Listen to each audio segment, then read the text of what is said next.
ഇന്ന് പ്രഭാതത്തിൽ ഹൈദരാബാദിൽ നിന്ന് ബാംഗ്ലൂരേക്ക് തിരിച്ച ഒരു ബസ് കത്തിയമർന്ന് ഒട്ടനവധി ആൾക്കാർ മരിച്ചു എന്നുള്ള ന്യൂസ് കേട്ടപ്പോൾ ഇത്ര ഒരു വീഡിയോ ചെയ്യണമെന്ന് ഞാൻ വിചാരിച്ചു. പലപ്പോഴും റോഡ് സുരക്ഷയുമായിട്ട് ബന്ധപ്പെട്ട് പല കാര്യങ്ങളും പറയുന്നുണ്ടെങ്കിലും നമ്മുടെ റോഡിലെ റെക്ലെസ് ബിഹേവിയർ കാരണം പൊലിയുന്ന ജീവിതങ്ങൾ ഒട്ടനവധിയാണ്. കാര്യം വെച്ചാൽ റാഷ് ആൻഡ് നെഗ്ലിജൻ്റ് ആക്ട്, നിയമത്തിൽ പറയുന്ന റാഷ് ആൻഡ് നെഗ്ലിജൻ്റ് ആക്ട് ചെയ്യുന്നുണ്ടോ നമ്മൾ പലപ്പോഴും നോക്കണം. പലപ്പോഴും ബാംഗ്ലൂർ ഞാൻ സ്ഥിരമായി സഞ്ചരിക്കുന്ന ഒരു വ്യക്തിയാണ്.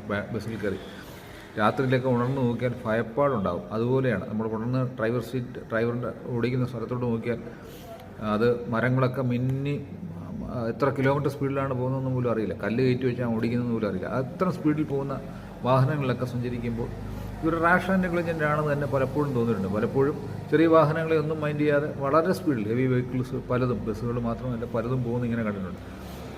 പ്രധാനമായും ഇത്തരം വണ്ടി ഓടിക്കുന്ന ഹെവി വെഹിക്കിൾസ് ഡ്രൈവർമാരുടെ ബുദ്ധിമുട്ട് അറിയാത്തതുകൊണ്ടല്ല. ഞാനും പല വണ്ടികൾ ഓടിക്കുന്ന ആളാണ്. ഡ്രൈവറുടെ ബുദ്ധിമുട്ടുകളൊക്കെ എനിക്കറിയാവുന്നതാണ്. പക്ഷെ എന്നാലും പലപ്പോഴും റാഷ് ആൻഡ് നെഗ്ലിജൻ്റ്, കൊച്ചു വാഹനങ്ങളെയൊക്കെ മൈൻഡ് ചെയ്യാത്ത രീതിയിൽ വളരെ റാഷായിട്ട് അങ്ങ് പോവാണ്. ഒന്നോ രണ്ടോ ഡ്രൈവർമാരുണ്ടെങ്കിൽ പോലും ദീർഘദൂര ഓട്ടത്തിന് വളരെ റാഷായിട്ടും വളരെ സ്പീഡിലും എത്തിക്കും. കുറച്ച് നേരത്തെ പുറപ്പെട്ടാലും കുഴപ്പമില്ല. പലപ്പോഴും അങ്ങനെയുള്ള റാഷ് ആൻഡ് നെഗ്ലിജൻ്റ് ആയിട്ടുള്ള ആക്ട് പലപ്പോഴും ചില ഡ്രൈവർമാർ അവരുടെ മൂഡ് എങ്ങനെയാണെന്ന് പോലും അറിയത്തില്ല. ഈ ആക്സിഡൻറ്റിൻ്റെ പശ്ചാത്തലത്തിലല്ല ഞാൻ പറഞ്ഞത്, പൊതുവേ കുറച്ച് കാര്യങ്ങൾ പറയുന്നത് മാത്രമേ ഉള്ളൂ. പലപ്പോഴും ആർച്ച് ബുച്ചുവാടെന്ന് പറഞ്ഞ ഹിന്ദുവിലൊക്കെ എഴുതിക്കൊണ്ടിരുന്ന ഒരു ലേഖകൻ, പണ്ട് ഭയങ്കര ലേഖനകർത്താവും ഒക്കെയാണ് അദ്ദേഹം പറഞ്ഞത്, പലപ്പോഴും നമ്മൾ ഡ്രൈവിങ്ങിനായിട്ട് കയറുമ്പോൾ നമ്മളുടെ ഭാര്യയുമായിട്ട് ഉടക്കിയിട്ടാണ് കയറുന്നതെങ്കിൽ നമ്മുടെ മൂഡ് അതിൽ ആക്സിലേറ്ററായിരിക്കും പ്രതിഫലിക്കുന്നത്. റാഷ് ആൻഡ് നെഗ്ലിജൻ്റ് നമ്മുടെ മൂഡുകൾ അനുസരിച്ച് പലപ്പോഴും ഡ്രൈവിങ്ങിൻ്റെ സ്റ്റൈലും കാര്യങ്ങളൊക്കെ മാറ്റുന്നു. ഓവർടേക്ക് ചെയ്യാൻ പറ്റാത്തത് ഓവർടേക്ക് ചെയ്യുന്നു, വളവിൽ ഓവർടേക്ക് ചെയ്യുന്നു, എതിരെയുള്ള വലിയ വണ്ടിയിലാണ് സഞ്ചരിക്കുന്നത് കൊച്ചു വണ്ടികളെ മൈൻഡ് ചെയ്യാതിരിക്കുന്നു.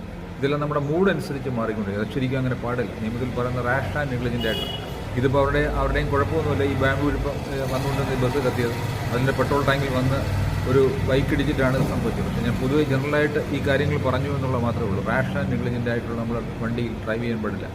പലപ്പോഴും റാഷ് ആൻഡ് നെഗ്ലിജൻ്റ് എന്ന് പറഞ്ഞാൽ പലപ്പോഴും മറ്റുള്ളവരെ കരുതാതെ ഒരു ഡ്രൈവിംഗ് സീറ്റിലോട്ട് കയറുമ്പോൾ നെഗ്ലിജൻ്റ് ആയിട്ടുള്ള ഒരു ആക്റ്റും പാടില്ല, റാഷായിട്ട് എടുക്കാൻ പാടില്ല. നിയന്ത്രിതമായ സ്പീഡിൽ മാത്രമേ എടുക്കാൻ പറ്റൂ. ഇതൊക്കെ ചെയ്താലും ചിലപ്പോൾ ആക്സിഡൻറ്റ് സംഭവിച്ചിരിക്കും. ഈ പറഞ്ഞ എനിക്കും സംഭവിക്കാം, നിങ്ങൾക്കും സംഭവിക്കും. പക്ഷേ റാഷ് ആൻഡ് നെഗ്ലിജൻ്റ് കാരണം ജീവിതം പൊലിയരുത്. നമ്മൾ സൂക്ഷിക്കുക. വേറൊരുത്തം വന്ന് മദ്യപിച്ചിട്ട് വാഹനം ഓടിച്ച് നമ്മളെ കൊണ്ടിടിച്ചാൽ നമുക്കൊന്നും ചെയ്യാനൊക്കത്തില്ല. അതൊക്കെ മറ്റുള്ള കാര്യം. പക്ഷേ ഓരോ ഡ്രൈവേഴ്സും ഈ ഡ്രൈവിംഗ് ബിഹേവിയർ പലപ്പോഴും ജീവിതത്തിൽ തോറ്റ ആൾക്കാരൊക്കെ റോഡിൽ വിജയിക്കാൻ ശ്രമിക്കുന്നുണ്ട്. അതൊരു ഇന്നോവ കാറൊക്കെ ആണെങ്കിൽ അവർ പെട്ടെന്ന് അതിനെ ഓവർടേക്ക് ചെയ്യുക, അത് ഓവർടേക്ക് ചെയ്യില്ലെങ്കിൽ നാണക്കേടാണെന്നുള്ള ചിന്ത. പക്ഷേ എല്ലാവരും ഓടിയെത്തുന്ന ദൂരങ്ങളൊക്കെ ഈ കേരളത്തിൽ ട്രാഫിക്കിന് നടക്കുകയാണ്. അതുകൊണ്ട് ട്രാഫിക് ബിഹേവിയർ നന്നായിട്ട് സൂക്ഷിക്കുക, നല്ല രീതിയിൽ ഡ്രൈവ് ചെയ്യുക. ഇത് നമുക്ക് ഡ്രൈവിംഗ്